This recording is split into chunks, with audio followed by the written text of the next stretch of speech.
And the situation in Lebanon remains tense following fresh protests against the country's worsening economic crisis, with the Lebanese pound losing some 20% of its value against the US dollar and people prevented from withdrawing their savings. Banks have been a particular target and many been set ablaze. The economic situation in Lebanon, which is the world's third most indebted country, has also been inevitably exacerbated by the pandemic.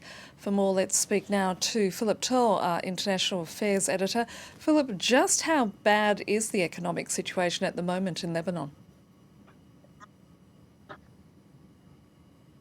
Well, to put it mildly, Annette, the situation is pretty catastrophic in Lebanon at the moment. You were giving out some of those facts and figures there. It's the world's third most indebted nation after Japan and Greece.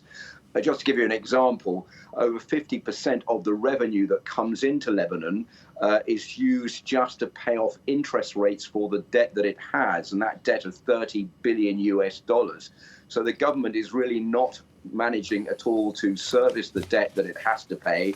And the money that it does earn is just paying off interest rates, which means that there's no money left over or little money left over to boost the economy. And that is what has caused these protests. Remind yourselves that back in October, these protests started. The Prime Minister at the time, Saad Hariri, resigned.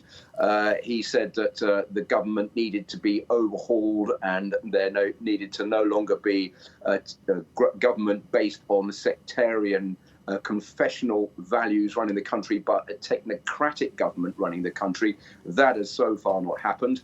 And this, as you said, has been exacerbated with the coronavirus outbreak in Lebanon. And it's difficult to see how the current government of Hassan Diab, the Prime Minister, is going to find a way out of this because there are still power cuts nationwide. There is a difficulty in obtaining fresh drinking water.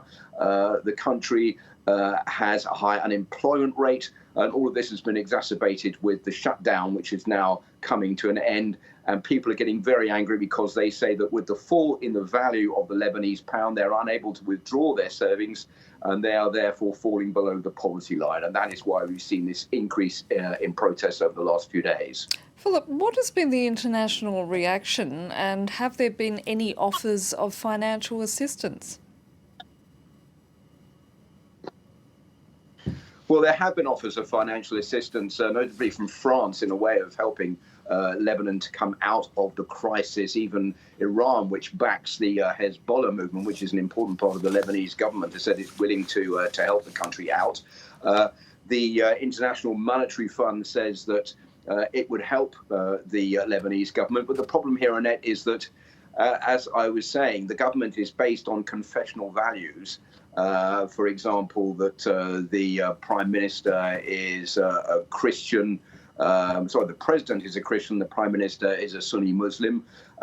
It's built up that way to stop any threat of religious fighting in Lebanon. The protesters say, well, this government is not working and they want a technocratic government, and they're not willing to work with the government to try to find a way out of the crisis, despite an offer of that from the President, Michel Aoun, to join forces with the protesters to try to find a way out of the crisis. So while there is no agreement between the government and the protesters of finding a way forward, there's little hope that bodies like the International Monetary Fund are going to move in to try to help Lebanon out of its crisis. And Lebanon has been hoping that gas and oil supplies in the Mediterranean could also be used to help it out of its crisis. But there's been a sharp fall in the price of oil due to the coronavirus outbreak. So that also is not helping the economy get back on its feet.